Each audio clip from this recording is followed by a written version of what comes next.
İmam Əmir əl-Möminin Əli əleyhissalam Ammul Filin 30-cu ilində Peyğəmbərin hicrətindən təqribən 24 il əvvəl Rəcəb ayının 13-ü Kəbə evində dünyaya göz açmış, 40-cı hicri qəməri ilinin Ramazan ayının 21-də Küfə şəhərində şəhadətə çatmışdı.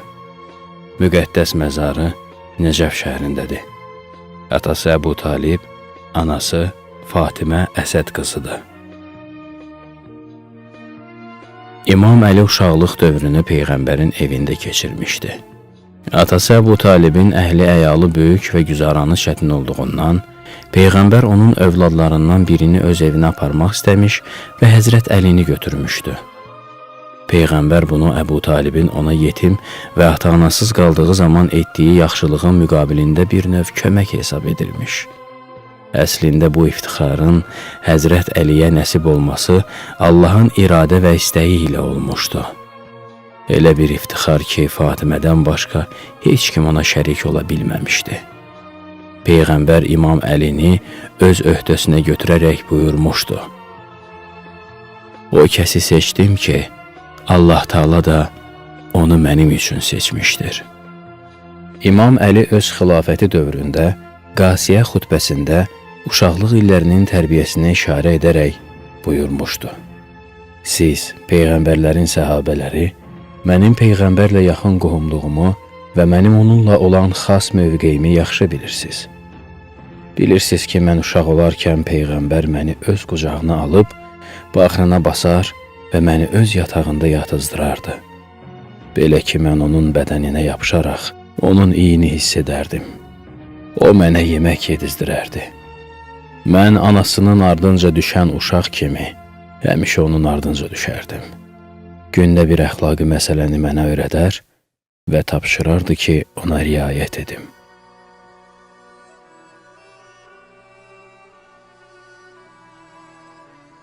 Peyğəmbər-i Əkrəm Peyğəmbərliyə seçilməzdən qabaq ilin bir ayını Hira mağarasında keçirər və bu bir ayı ibadətlə məşğul olardı. Bir ay başa çatdıqdan sonra əvvəl gəlib Kəbəni təvaf edər, sonra evə qayıdardı. Tarixi faktlardan məlum olur ki, Peyğəmbər İmam Əliyə olan xüsusi əlaqəsinə görə onu da özü ilə Hira mağarasına aparardı. Vəhiy mələyi Cəbrail ilk dəfə Hira mağarasına gəlib, Peyğəmbərin Allah Taala tərəfindən Peyğəmbərliyə seçilməsi xəbərini çatdıranda, İmam Əli də o həzrətin yanında idi. Peyğəmbər Mədinəyə hicrət etdikdən sonra müşriklər və yəhudilərlə bir çox müharibələr aparmışdı. Bu müharibələrin 27-sinə böyüklü-kiçikli Peyğəmbərin özü rəhbərlik etmiş və 27 döyüşün 26-sında İmam Əli iştirak etmişdi. Təkcə Təbuk döyüşündə İmam Əli iştirak etməmişdi. Onda da Peyğəmbərin əmri ilə Mədinədə qalmışdı. Çünki münafiqlər Peyğəmbərin Mədinədə olmamasından istifadə edib, şəhərdə çevriliş edə bilərdilər. Buna görə də Peyğəmbər İmam Əlini Mədinədə saxlamışdı ki, münafiqlərin çevrilişinin qarşısını alsın. İmam Əli Peyğəmbərdən sonra İslam hökumətini idarə etmək üçün ən səlahiyyətli şəxs olmuşdu. İslam aləmində Peyğəmbərdən başqa heç kəs fəzilət, təqva, fiqh, hökumət, qəzavət, Allah yolunda cihad və bu kimi gözəl xüsusiyyətlərdə İmam Əliyə çatmazdı. Məhz bu üstünlüklərinə görə İmam Əli dəfələrlə Allah və Peyğəmbər tərəfindən müsəlmanların gələcək rəhbəri təyin olunmuşdu. Qədirxum hadisələri də rəsmi olaraq təsdiqləndi. Amma Peyğəmbərin vəfatından sonra xilafət yolu tamamilə dəyişdirildi. Əbu Bəkir xilafət kürsüsündə əyləşdi. Ondan sonra Ömər, sonra da Osman hakimiyyətə gəldi. İmam Əli 25 il siyasi səhnədən və İslam hökumətinin idarə işlərindən uzaqlaşdırıldı. 3-cü xəlifə Osmanın maliyyə pozğunluqları, Beytulmalı qeyri-şəri yollarda istifadə etməsi, Bəni Üməyyə qəbiləsindən və öz qohumlarından olan nalayiq və səlahiyyətsiz şəxsləri vəzifəyə gətirməsi, mühacir və ya ənsardan olan səlahiyyətli şəxsləri işdən uzaqlaşdırması və dövlətin bütün işlərini Bəni Üməyyənin ixtiyarında qoyması cəmaatı qəzəbləndirmişdi. Osman ləyaqətsiz icra başçılarının dəyişdirilməsi ilə bağlı cəmaatın şikayətlərinə baxmadığına görə, nəhayət cəmaat onun hökumətinin əleyhinə qiyam qaldırdı. Bu qiyam Osmanın ölümü ilə nəticələndi. Sonra cəmaat İmam Əliyə beyyət etdi. İmam Əlinin hakimiyyətinin əsl ədalət əsasında idarəsinə bir sıra şəxslər dözə bilmirdilər. Beləliklə də onlar İmam Əlinin hökuməti qarşısında müxalif bir cəbhə yaratdılar. Bu müxalifət sonda Naqisin, Qasitin və Mariqin döyüşləri ilə nəticələndi. Naqisin döyüşü və yaxud Cəməl döyüşü. Naqisin ərəb sözü olub, əhd peymanlarını pozanlar mənasını bildirir. Bir qrup İmam Əliyə beyyət etdikdən sonra beyyətini pozub o həzrətin üstünə qoşun çəkdilər. Təlhə və Zübeyr onlara başçılıq edirdi. Təlhə və Zübeyr İmam Əliyə beyyət etdikdən sonra o həzrətdən Bəsrə və Küfə şəhərlərinə vali, başçı təyin olunmalarını istədikdə İmam onların bu istəyi ilə razılaşmadı. Nəhayət, onların hər ikisi ümrə həcci bəhanəsi ilə Məkkəyə yola düşdülər. Məkkədə Bəni Üməyyə tərəfindən qarət olunmuş Beytülmaldan istifadə edərək ordu yaradıb, Ayşə ilə birlikdə Osmanın qisasını almaq bəhanəsi ilə Bəsrəyə üst tutdular. Bəsrəni öz əllərinə keçirdilər. İmam Əli bu hadisədən xəbərdar olub, onları aradan götürmək məqsədi ilə ordu ilə Bəsrəyə tərəf hərəkət etdi. Bəsrə yaxınlığında qızğın döyüş nəticəsində İmam Əli qalib gəldi və Naqisin zümrəsi məğlubiyyətə uğradı. Bu döyüş hicrətin 36-cı ilində baş vermişdi. Qasitin, haqdan dönmüşlərin döyüşü və yaxud Siffeyn döyüşü. Muaviyyə hələ İmam Əli xəlifə olmazdan neçə il qabaq, Şamda özünün xəlifə olması üçün bir sıra hazırlıqlar görmüşdü. İmam Əli xəlifə olan kimi, Muaviyyənin işdən kənarlaşması əmrini verdi. Muaviyyə Osman tərəfindən Şama vəli təyin edilmişdi və onun bir an belə işdə qalmasına razılıq vermədi. Muaviyyə də imamın əmrini qəbul etmədi. Müsəlmanların xəlifəsi İmam Əli Cəməl döyüşündən sonra Cərir ibn Abdullahı Muaviyyə ilə müzakirə etmək və ondan beyyət almaq üçün Şama göndərdi. Muaviyyə bu dəfə də təslim olmadı və hətta Osmanın qisasını almaq bəhanəsi ilə İmam Əli ilə döyüş elan etdi. İmam Əli məcburiyyət qarşısında qalıb döyüşə hazırlaşdı. Böyük bir ordu ilə Küfədən hərəkət edib Siffeyn çölündə Muaviyyənin ordusu ilə üzləşdi və beləcə iki ordu arasında ağır döyüş baş verdi. Döyüşdən bir neçə gün sonra İmam Əlinin ordusu qələbəyə bircə addım qalmış, Əmir ibn As məğlubiyyətdən qurtulmaq üçün hiləyə əl atdı və Quran-ı Kərimi nizələrin ucuna taxaraq İmam Əlinin ordusu arasında ixtilaf və təfriqə saldı. Muaviyyənin ordusundan 500-ə yaxın döyüşçü Quranı nizələrə taxıb, sıralarını Quranla bəzəyərək belə fəryad etməyə başladılar.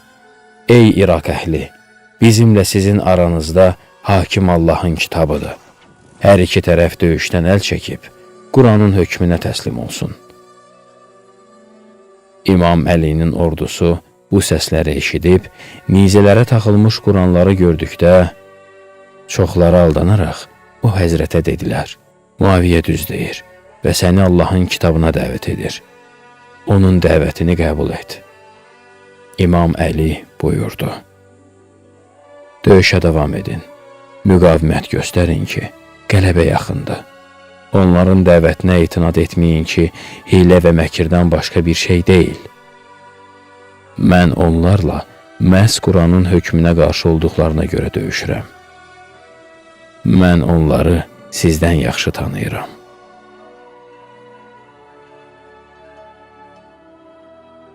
Əmir ibn Asın hilə və məkri öz işini gördü. İmam Əlinin ordusundan 10 minə yaxını döyüşdən əl çəkib atəşkəslə razılaşdı və Şamlıların istəyinə müsbət cavab verdi. Əşəs və tərəfdarları əllərində silah o həzrətin müqabilində dayanıb dedilər: onların dəvətini qəbul et. Əks təqdirdə Osmanı öldürdüyümüz kimi səni də öldürərik. İmam Əli öyüd nəsihət etsə də, onlara azacıq belə təsir göstərmədi və nəhayət məcburiyyət qarşısında qalıb həkəmiyyət məsələsinə razılıq verdi. Qərar oldu ki, müharibəyə son qoyulsun və hər iki tərəfdən bir nümayəndə seçilərək məşvərət arasında müəyyən bir zaman və məkanda ümumi məclisdə və hər iki ordunun böyükləri qarşısında mühakimə yürüdərək İslam ümmətinə rəhbər təyin etsinlər. Muaviyyə mühakimə üçün Əmr ibn Ası təyin etdi. İmam Əliyə atəşkəs və həkəmiyyət məsələsini qəbul etdirən, sonradan da Xəvaric adını daşıyan müxaliflər isə Əbu Musa Əşərini təyin etdilər. İmam Əli onun bu işə ləyaqət və səlahiyyətli olmadığını bildirib, İbn Abbası, yaxud Malik Əşdəri və yaxud da Əhnəf İbn Qeysi mühakimə üçün təyin etsə də, o həzrətlə razılaşmadılar və Əbu Musa Əşərini seçdilər. Bir sözlə, danışıqlar zamanı Əmir ibn As hiləgərliklə Əbu Musa Əşəriyə başa salır ki, İslam ümməti iki nəfərin, Əli və Muaviyyənin üstündə bir-biri ilə müxalifətə qalxmışdı. Gəl sən Əlinin nümayəndəsi kimi Əlini xilafətdən kənarlaşdır. Mən də Muaviyyənin nümayəndəsi kimi Muaviyyəni xilafətdən kənarlaşdırım.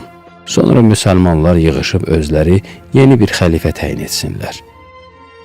Əbu Musa Əşəri Əmr ibn Asın hiləsinə aldanıb onunla razılaşır. Hər iki tərəf bu nəzərin elan olunacağını qərar verir. Mühakimə üçün təyin olunmuş vaxt gəlib çatdıqda Əmr ibn As hiləgərliklə Əbu Musa Əşəriyə deyir: minbərə birinci sən çıx, çünki sən Peyğəmbərin səhabəsisən. Mən səndən qabağa keçə bilmərəm.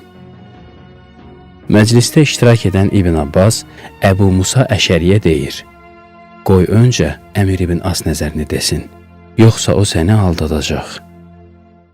Əbu Musa Əşəri İbn Abbasın sözünü qəbul etməyib, minbərə çıxır və cəmaatın hüzurunda belə deyir: biz məşvərət və araşdırmalardan sonra belə qənaətə gəldik ki, həm Əlini, həm də Muaviyyəni xilafətdən kənarlaşdırıb, xəlifə seçimini müsəlmanların öhdəsinə qoyaq.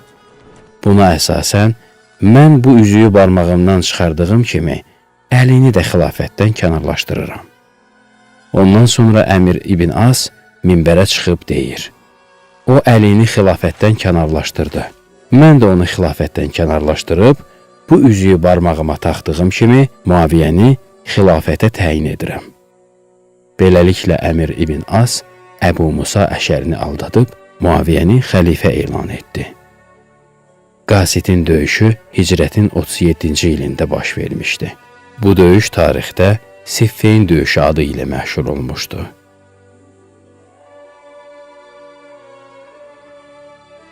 Mariqin döyüşü və yaxud Nəhravan döyüşü. Yolunu azmışlar İmam Əlini Əbu Musa Əşəri ilə Əmrasın danışıqlarına razı olmağa, həkəmiyyətə məcbur etmiş dəstədir. Danışıqlardan bir neçə gün sonra bu dəstə öz işlərindən peşman olub, İmam Əlidən danışıqların nəticəsi ilə razılaşmamasını istədilər. Ancaq İmam Əli elə bir şəxs deyildi ki, öz əhdinə vəfasız çıxsın və peymanı pozsun.